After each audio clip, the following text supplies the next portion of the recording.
Bonjour, donc nouvelle capsule avec notre amie Steffanie Mormino. Allô Stéphanie? Hi. Donc aujourd'hui, on va parler des zucchinis, poivrons et aubergines. Et juste avant, je vous rappelle qu'elle a lancé son nouveau e-book autant en français qu'en anglais. Donc ça, c'est intéressant pour nous, les Québécois qui voulons faire repousser à l'intérieur, surtout parce que dans son e-book, elle a des trucs autant pour la culture à l'extérieur qu'à l'intérieur parce qu'elle cultive dans son garage en Caroline du Nord avec une température fraîche aussi et elle a une dizaine de tours. Donc, elle s'y connaît depuis plusieurs années. Ça fait 20 ans qu'elle est agricultrice et particulièrement avec les tours depuis les dernières années. Et son mindset, c'est vraiment d'éviter l'épicerie. Donc, une famille de 5 et la plantation à intervalles aussi pour maximiser la production avec les tours. Donc, c'est ça qu'on apprend dans son e-book et avec les capsules qu'on fait, bien sûr. Donc, ce dont on parle, c'est dans le e-book et bien plus encore avec des belles photos, toutes les variétés aussi de ce qu'on peut faire pousser dans la tour. Vous allez avoir tous les trucs complets. On en parle en vidéo, mais bien sûr, encore plus de trucs dans le e-book que vous pouvez acheter. Le lien est dans la description, le lien pour l'anglais et pour le français aussi. Et vous allez pouvoir ajouter aussi le journal de bord pour prendre des notes, savoir qu'est-ce qu'on fait pousser, qu'est-ce qu'on a dans notre pouponnière, quand est-ce qu'on met dans la tour et quel endroit c'est placé aussi dans notre tour. Donc, bref, elle a créé ce beau journal-là de bord pour nous aider à nous y retrouver dans nos plantations avec notre expérience avec la tour. Donc, les liens sont dans la description du vidéo. Donc, on a parlé des cocombes récemment. On fait une autre vidéo pour les zucchinis qui semblent être différents des cocombes. So, zucchini, it's a little bit different than cucumber, right? Yes, so zucchini is a little bit different. Cucumber, I had mentioned before that we can grow varieties outside that continue to produce and produce and produce, and they're vines. They're going to produce all season. And then when we switch indoors, we want to switch to container varieties. And those are only going to give us a certain amount of fruit. And then we have to pull the plant out and start over. Zucchini will keep producing as long as the plant is healthy. And so we have a couple of different options. You plant one seed per rockwool with zucchini. And as it gets bigger, I keep my zucchini plants very pruned. So they grow leaves pretty quickly. I never want two leaves touching. They tend to cross. Okay. So I'm always, any leaf that's touching another leaf, I'll just cut it right off and they can tolerate heavily pruned. Never more than a third at a time, but I may be pruning every few days, taking an extra leaf so that we have nice airflow. OK. Donc, on a parlé des concombres. Les concombres à l'extérieur, oui, on peut prendre des concombres qui vont donner des fruits puis qui vont continuer à pousser, puis ça fait des grandes vignes et tout ça. À l'intérieur, on y va plus avec des variétés qu'on appelle containers, des variétés plus petites d'une part, puis qui vont donner une certaine quantité de concombres et ensuite, on va changer le plan. Pour l'intérieur, c'est ça qui est plus facile. Ça va faire des moins longues vignes, justement. Pour les zucchinis, c'est différent. On va garder le même plan plus longtemps à l'intérieur aussi. Donc, on va planter une graine dans la laine de roche et ensuite, on va les trimer, si on peut dire, assez régulièrement en partant parce qu'ils vont faire plusieurs feuilles. Puis on ne veut jamais qu'il y ait deux feuilles qui se touchent. Donc, dès qu'il y a deux feuilles qui se touchent, on va couper une des deux feuilles pour que justement les feuilles ne se touchent pas. Et on va couper donc régulièrement à chaque quelques jours et jamais plus qu'à peu près un tiers finalement là, de l'ensemble du plan qu'on va couper. Pour être sûr qu'il y a vraiment de l'espace et de l'air. Et on va garder le même. So you're going to keep the same zucchini plant that will produce zucchinis over and over. Yeah, and same as squash. This is the same as yellow squash as well. OK, c'est la même chose que les courges jaunes aussi. Yeah, and so squash actually grows like a vine. And so some people will grow vertical and attach it to a pole. I like to grow vertical down. So I plant my squash a little bit higher on the tower. Okay. And as they're growing, you're going to get rid of the leaves and it's going to create sort of a thick stem and it'll keep growing and growing and growing. OK. Donc, pour les squash, particulièrement les courges jaunes, entre autres, elles préfèrent les mettre dans le haut de la tour. Il y en a qui vont le mettre dans le bas, puis ça va comme monter, il faut qu'ils accrochent. Alors, quand on le met dans le haut, la vigne va descendre, elle va couper les feuilles au fur et à mesure, là, celles qui se touchent. Puis, ça fait l'espace pour que les courges poussent justement comme en longueur là, en descendant. So, as soon as they get leaves, zucchini or squash, you're gonna cut leaves like you cut 1/3 of all the leaves that you see. That's around that? Well, in a tower, they're gonna grow slow initially. So they're gonna be pretty small for a few weeks. And then they start to get big pretty quick. I'm not pruning until the leaves start to get pretty big. OK, donc elle ne va pas couper les feuilles parce qu'au début, ça va être un peu plus long, là, et ça va pousser un peu plus lentement, donc un peu plus petit. Quand il commence à être plus gros, là, elle va commencer à les couper. Donc, elle ne commencera pas à couper les feuilles avant qu'ils viennent un peu plus gros. So you won't cut the leaves at the beginning. You will wait until you see zucchinis or? Yeah, once they start fruiting and flowering, the leaves are going to start off small, but they can get this big. You know, they get really gigantic. When we've got big leaves, that's when we want to be thinning them OK. So it's never before flowers, right? Yeah, never. OK, donc c'est jamais vraiment avant qu'il y ait des fleurs. Donc, une fois qu'il y a des fleurs, là, les feuilles vont devenir plus grosses. Là, vous allez les couper. So, squash and zucchini, they bring flowers. You have to pollinize them? Yes. And so what typically happens with squash and zucchini is they'll have all female flowers first, or they'll have all male flowers for a while. Sometimes they'll have all female, they'll die, then they'll have all male. And then eventually they'll come together and you'll have male and female. So a trick I have found is it's always best to have two plants going at the same time. And that increases your chance of having male and female flowers at the same time. So you will have 2 squash and 2 zucchinis. Yeah. OK. If you've got the space, that is the best way to increase your chances. OK. Donc, évidemment, ça produit, là, on parle autant de zucchini que courges. Ça va produire des fleurs femelles. Et des fois, ça va produire juste des femelles avant que les mâles arrivent. Puis là, bon, les fleurs femelles meurent, puis on n'a pas de mâles pour les polliniser. Ou le contraire, on va avoir des feuilles mâles, des fleurs mâles, puis on n'a pas encore des femelles. Donc, un bon truc, c'est de mettre 2 plants de zucchini dans votre tour ou 2 plants aussi de courges. Et comme ça, ben, vous avez plus de chances, vous augmentez vos chances d'avoir des femelles d'un bord, puis peut-être des mâles de l'autre, puis de pouvoir les polliniser. Et donc, à ce moment-là, ben, ça va aider pour la production. And once they are pollinized, once you pollinize one once, it's going to grow, or you have to pollinize like every day for a while? No, so a zucchini flower is only open for a short period of time, about 48 hours, and then it's going to close up. So you need to pollinate it when it's open. Just one time is fine, but nice and thoroughly. And then hopefully that'll take and turn into. OK. Donc, les fleurs, ils sont vivantes juste pendant 48 heures. Donc, c'est là qu'il faut les polliniser. Normalement, on pollinise comme il faut. Là, on prend le temps de bien polliniser une fois, puis ça devrait être correct. So once you have your zucchini or squash, it's the same things from what I understand. You harvest them. Will they be like shorter than outside? And then when you harvest, they're going to produce like you keep the same plant for months, or? Yeah, the goal is to keep the same plant. So this summer, even outdoors, I was able to keep my plants alive all summer because we can protect them on the tower from pests a little bit easier. They give you more fruit that way, because to start a plant and to get it to where it both has flowers, male and female, can take a while. OK. The longer you can keep it alive, the more food you'll have. OK. Donc, c'est ça. Pour ce qui est des zucchinis et des squash, qui est contrairement au cocombe à l'intérieur, qu'on va changer le plan une fois qu'on a récolté la quantité qu'on a.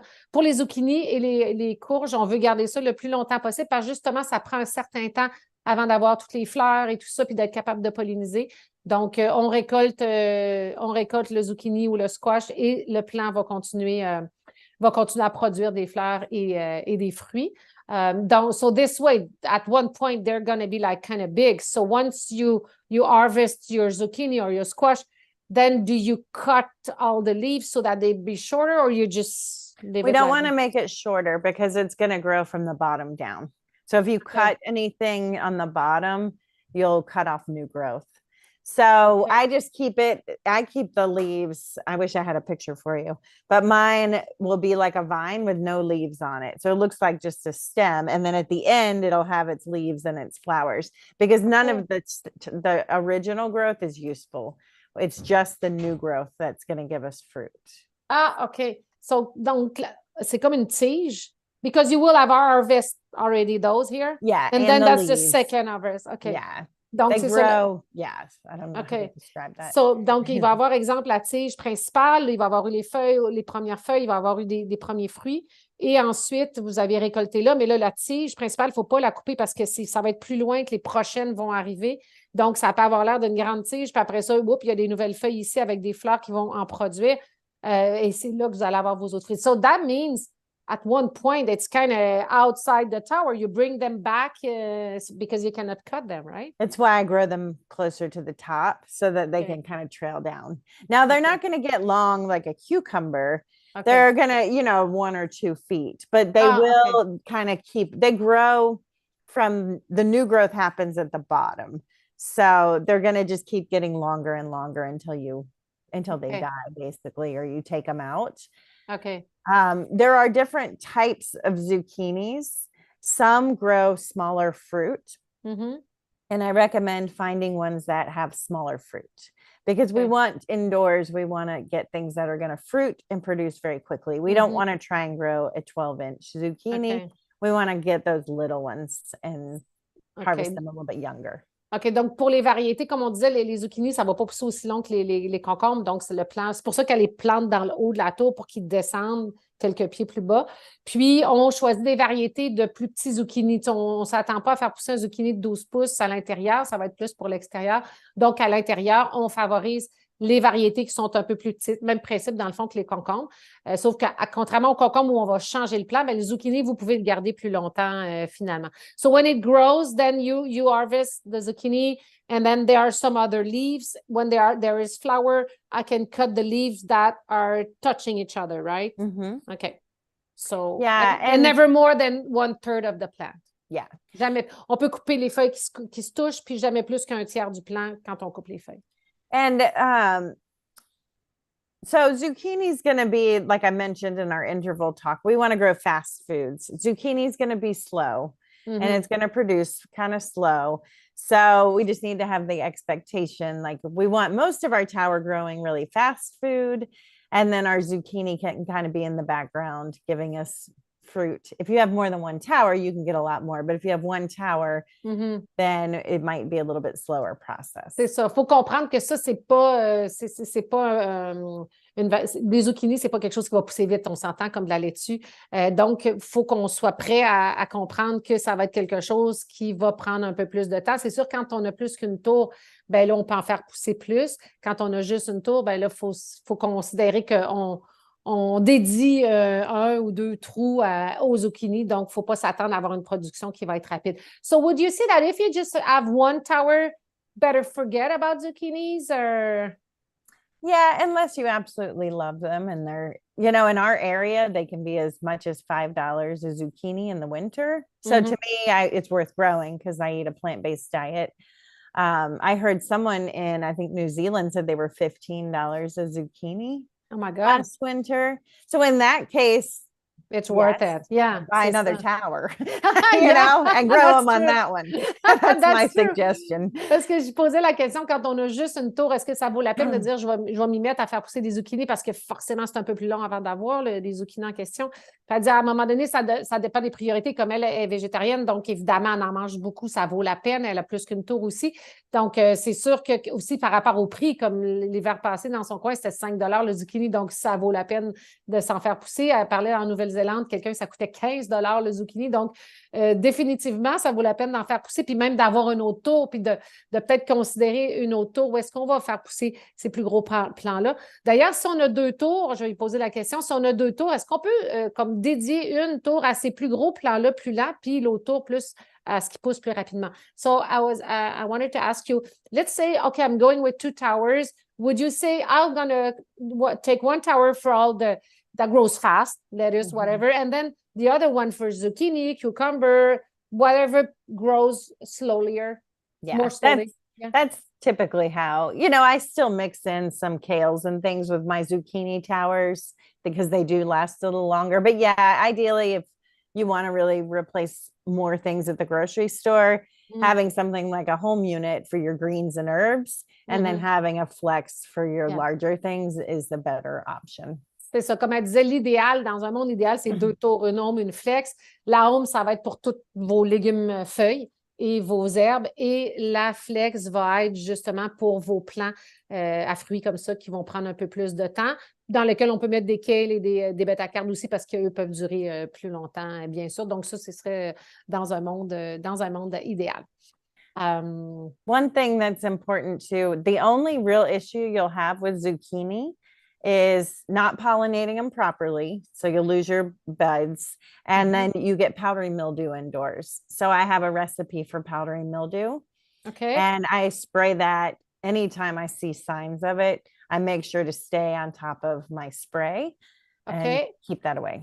OK, donc, ce qu'on va avoir comme défi avec les zucchinis, ben, c'est la pollinisation parce qu'il faut vraiment polliniser au bon moment pour être sûr que ça puisse produire les fruits. Et ce qu'on va voir surtout à l'intérieur, ça va être le powdery mildew. En français, ben, vous savez, c'est l'espèce de mousse blanche. It's the white mousse that we see on. C'est comme l'espèce de mousse blanche là, que vous voyez sur les feuilles. Donc, dès qu'elle va en voir, elle va traiter. So, how do you treat them? So it's in my ebook and you can put the description in the link below. Okay. But I take a 16-ounce water bottle. 16 onces d'eau. I add 2 capfuls of our pH plus. Donc, 2 capuchons de, tu sais, ce que vous avez reçu pH+, pH- là, avec la tour. Donc, le pH+, les petits capuchons, 2 capuchons. And then about a teaspoon of a clean soap, some kind of Castile soap. And then fill the rest with water. OK, donc 16 onces d'eau. No, 16 ounces of water. A 16-ounce bottle. Okay, add those things to it and then fill it with water. OK, donc une bouteille de 16 onces qui est vide. Mettez 2 cups de pH+, et une cuillère à thé de savon. Like dishes? What kind of soap? Yeah, like dish soap. But I say clean soap, like clean soap, Castile, like not toxic. Ouais, du savon de Castille, je pense qu'il appelle, on s'entend, là, quelque chose de pas chimique, là, quelque chose de naturel. Donc, une cuillère à thé et vous remplissez votre bouteille d'eau and then you're going to spray. Et là, vous allez spray. So, you don't cut those leaves that have powdery mildew? It depends. If the plant's young, like right now, I'm growing about 15 squash in my inside and they're all small. So I don't want to take those leaves unless they're really bad. So I just treat it. The treatment works really well. It's quite effective. Comme là, elle a à peu près 16 plants dans une même tour, puis ils sont tous jeunes, elle n'avait pas coupé les feuilles, donc elle va les traiter tout simplement. Puis ça se traite super bien, puis ça fonctionne super bien. Et je vais lui demander par rapport aux feuilles, parce que souvent les cocombes et les zucchinis, on va voir les feuilles, quand ça commence à pousser, ils sèchent, puis ils brunissent, puis là, on se demande qu'est-ce qui se passe. Sometimes we see that in cucumber. I don't remember if we talked about it, but zucchini also, when it grows, we tend to see leaves that are coming, let's say, either brown or crispy, like dry. What do you do then? You just cut them? Or? So when we're growing indoors, for some reason, the new growth of cucumbers and squash are crispy and hard. The leaves are. I don't know why, just for until they get larger, the leaves tend to be a little bit crispier and harder. I just let them grow and they eventually get better natural flowing leaves. So you don't cut them? Not when they're little. We need it to grow. I think it's just part of acclimating to a hydroponic system. When they have their normal natural leaves, those tend to be fluffy and light. If the big leaves start to turn brown and crunchy, just cut them off. Okay. That's for cucumbers, zucchini, and squash? OK. Donc, pour les fameuses feuilles là, qui sont au début, mettons, ça pousse, puis c'est un peu sèche, puis que comme on a l'impression qu'ils veulent mourir, là. Mais elle voit que à l'intérieur, c'est ce qu'on voit plus là, avec les systèmes d'aéroponie et d'hydroponie aussi. Donc, elle le laisse pousser. Puis, quand là, il y a les plus grosses feuilles, puis qu'il y a des belles grosses feuilles vertes, bien là, celles qui sont plus brunâtres puis sèches, elle va les couper. Mais quand ils sont tout petits, elle ne les coupera pas. Elle va les laisser pousser parce qu'on ne veut pas les couper de toute façon avant qu'il y ait les fleurs, les feuilles vertes. On ne veut pas les couper avant qu'il y ait les fleurs pour le polliniser et tout. Donc, après ça, oui, elle va les couper, mais avant ça, elle ne coupe rien. Puis c'est après ça, quand ils sont gros, qu'il y en a des feuilles qui sont brunâtres ou autres, elle fait tout simplement les couper. Puis le reste du plant va pousser. Good. And it's 1 seed per rock wool for everything. Okay. And with cucumbers, I can do 2. 2, yeah. But yeah. And I think the crispiness when they're young is just like an environmental acclimation thing. Okay. Just power through. They'll be okay. Ça, c'est juste pour ce qui est des feuilles brunes et crispées et croustillantes, on va dire. C'est vraiment juste une question d'acclimatation à la culture à l'intérieur. Donc, juste continuer puis soyez persévérants. Vous allez voir, la plante va reprendre le dessus. Et what about eggplants? Because we talk about courge and courge. What's courge in English? Squash and zucchini. But what about eggplants? Is it all the same? Yeah, so eggplants grown outdoors, you can grow any variety. They grow amazing, like on a tower. But when we're growing indoors, there's really only one variety I recommend. Okay. And it's the patio baby dwarf variety. And the reason is eggplant is actually a berry. It's a fruit. Okay. And when you have eggplant that's really big like this, it takes a long time. So it's not worth growing on your tower indoors. Save those big ones for outside. And even outside, I put in the patio baby because a patio baby will produce 50 fruits and it starts fruiting in 45 days. Okay. Where a traditional eggplant can take up to like 70 days. And it can be a long time. So we just want that. And they're not going to you can't grow big fruit inside. We need to find little things when we're growing.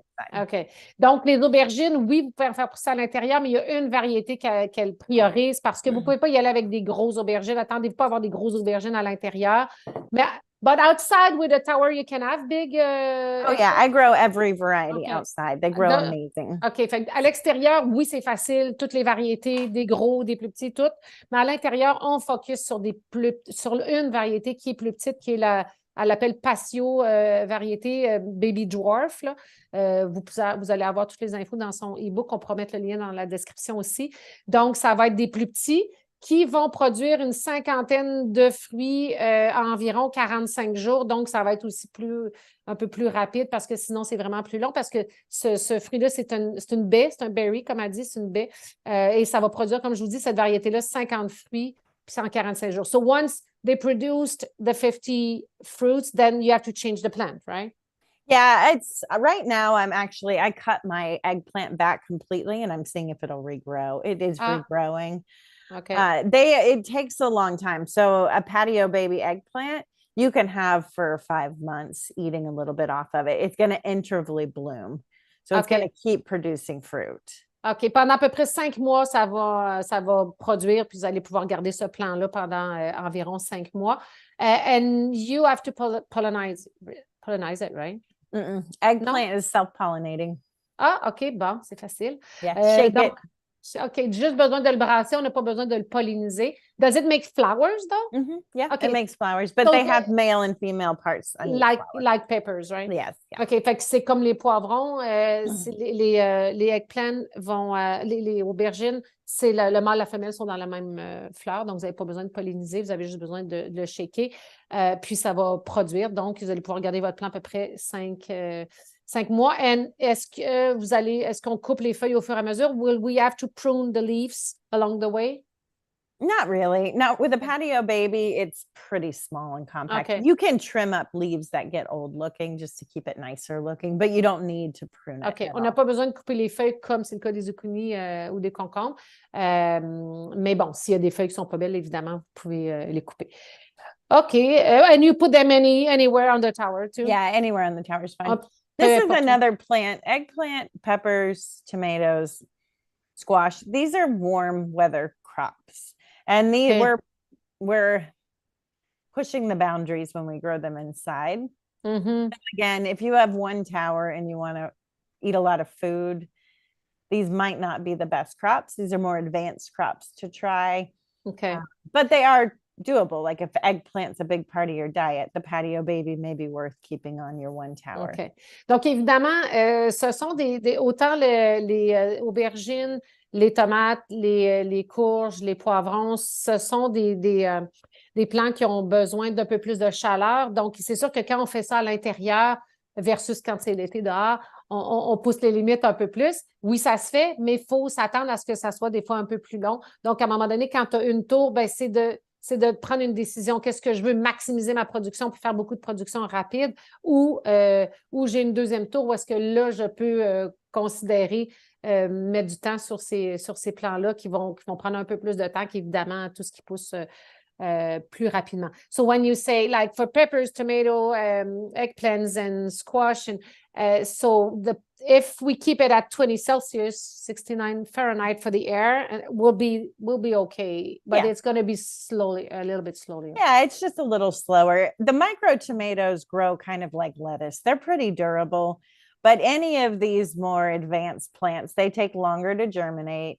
They're more prone to have crispy leaves and have some problems. We're getting into more, they have that kind of stuff outside too. The more advanced the plant and the more we're just going to have other issues. So we need to have our expectations set. Okay. Exactly. They're not going to always look perfect and everything. We may have to trim things and be okay with them being a little messy. C'est ça. Donc, comme elle dit, les petites tomates dont on a parlé dans la capsule des tomates spécifiquement, ça pousse super bien, là, comme les légumes feuilles et tout. Mais sinon, il y a d'autres variétés qui vont être un peu plus longues. Mais pour les autres dont on a parlé, ben, c'est ça, il faut s'attendre. C'est un peu plus avancé, donc il y a un peu plus de travail à faire. Il faut s'attendre à avoir des feuilles qui ne sont pas toujours belles, de devoir couper, polliniser, puis tout ça. Puis, il faut avoir les attentes qui viennent en conséquence de ça. C'est pas facile and quick to go comme les légumes feuilles puis les petites tomates dont on parlait, mais c'est faisable. Puis oui, ça se fait, mais c'est par rapport à nos attentes puis par rapport aux défis qu'on va avoir de feuilles plus sèches ou mortes et tout ça. Donc, ça va y avoir un petit peu plus de travail de ce côté-là.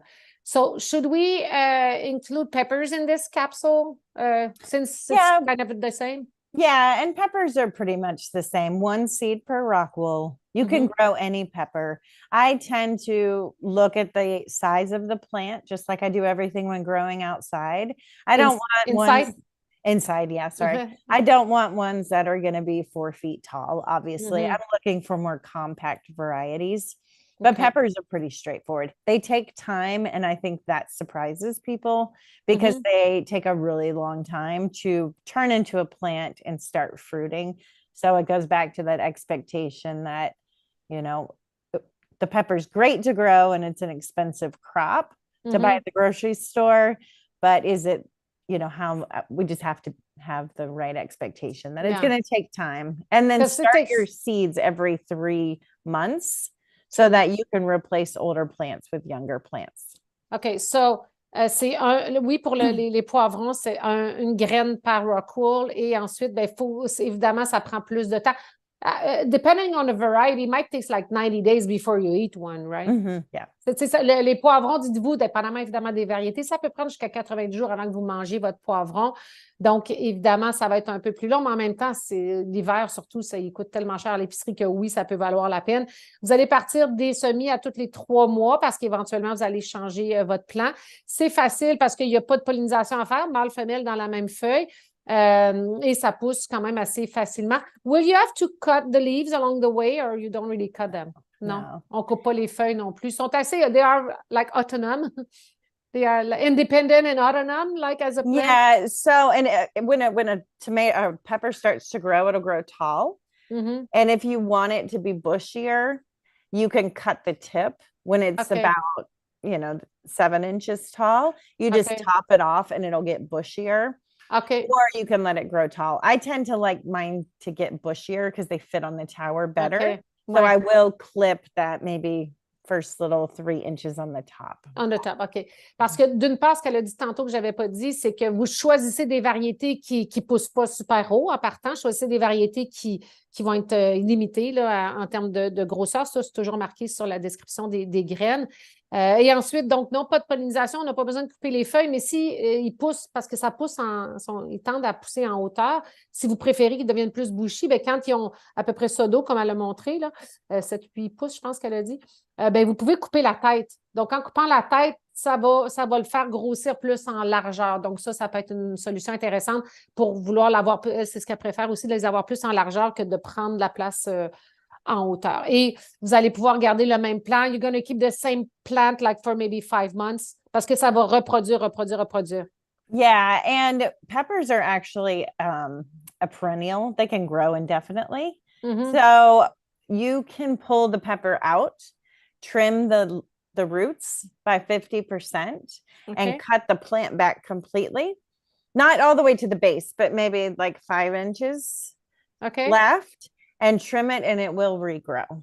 OK. Donc, ça, c'est un plant de poivron, ça pousse pour toujours, là. Donc, vous pourriez décider, quand ça fait un bout que vous l'avez, qu'il a produit, puis qu'il est rendu gros, vous le sortez, vous coupez les racines à peu près à 50 de la longueur, vous coupez 50 de la longueur des racines, et vous coupez le plant, vous le gardez à peu près 5 pouces à peu près de haut, vous ne coupez pas à la base, 5 pouces que vous le trimez, vous le coupez pour qu'il redevienne plus petit, puis vous le mettez dans la tour, puis il va continuer à pousser. So that could be like for years, or at one point you want to change it. It's going to be, when it doesn't produce that much anymore, then you change it, right? Yeah, I've got some right now that I cut back and they're growing back great. It seems to be one of the plants that can tolerate growing back. That and some herbs just do really well. I don't know which is faster, so I do both. I cut some back, but I also make sure to start new seeds with my pepper plants. C'est ça. Donc, il y en a qui vont couper puis qui vont continuer, mais elle va partir aussi des nouveaux plants parce que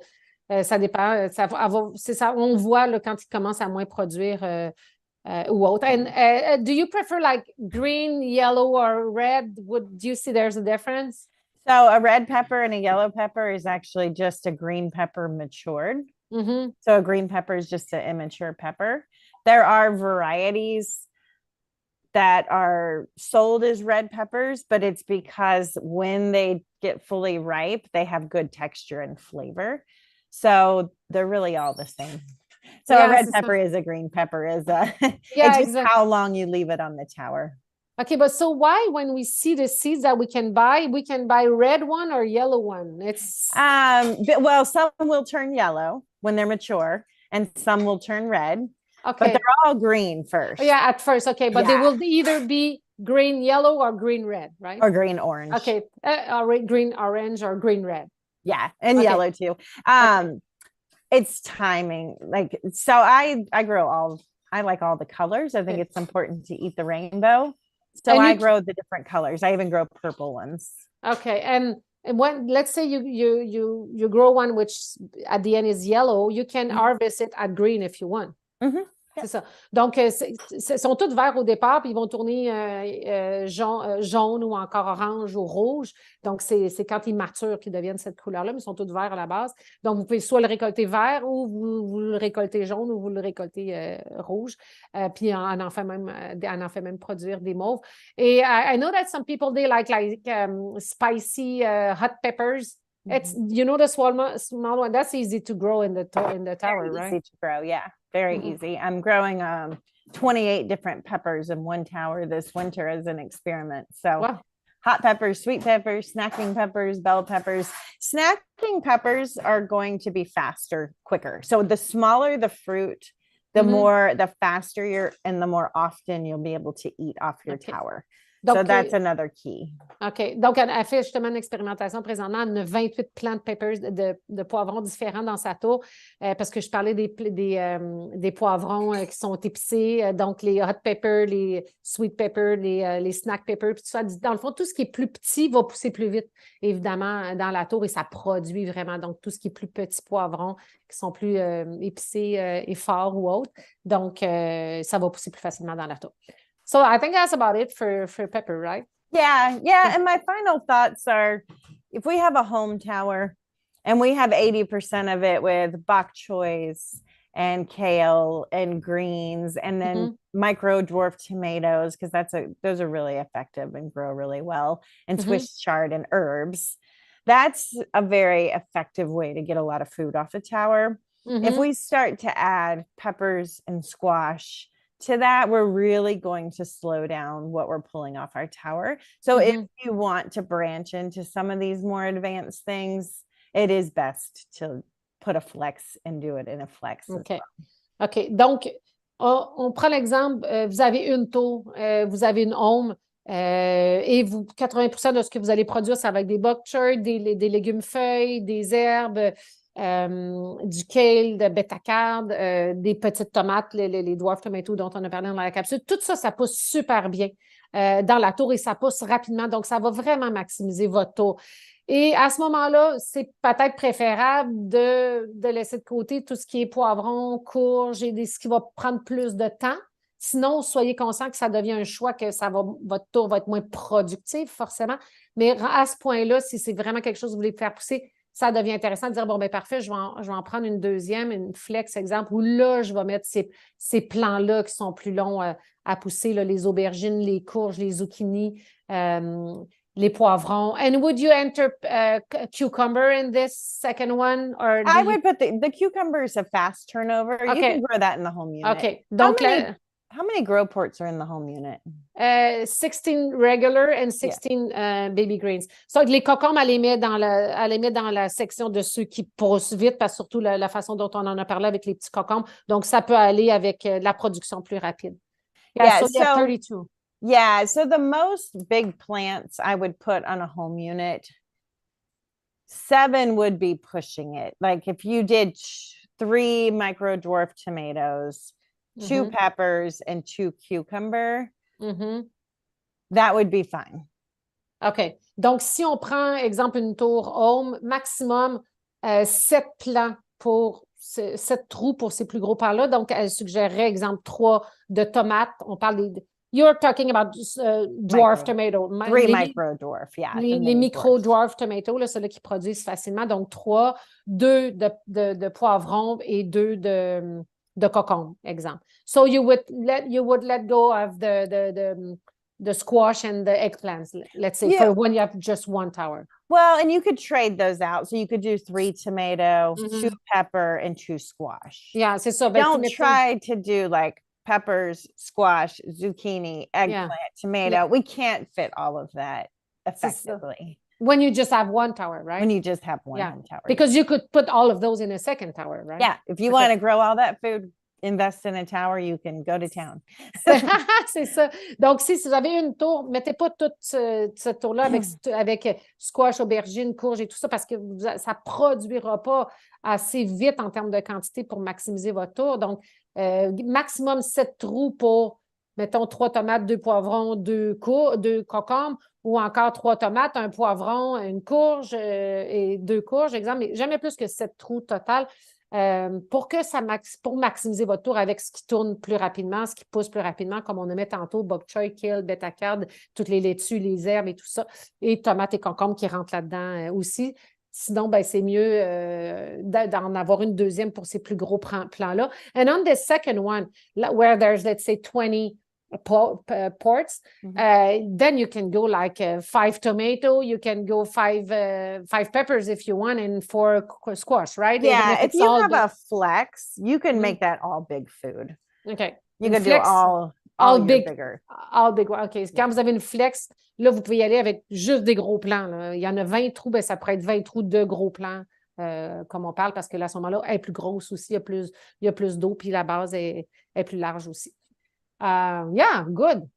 I think it's that's a lot of information in this one. Huh?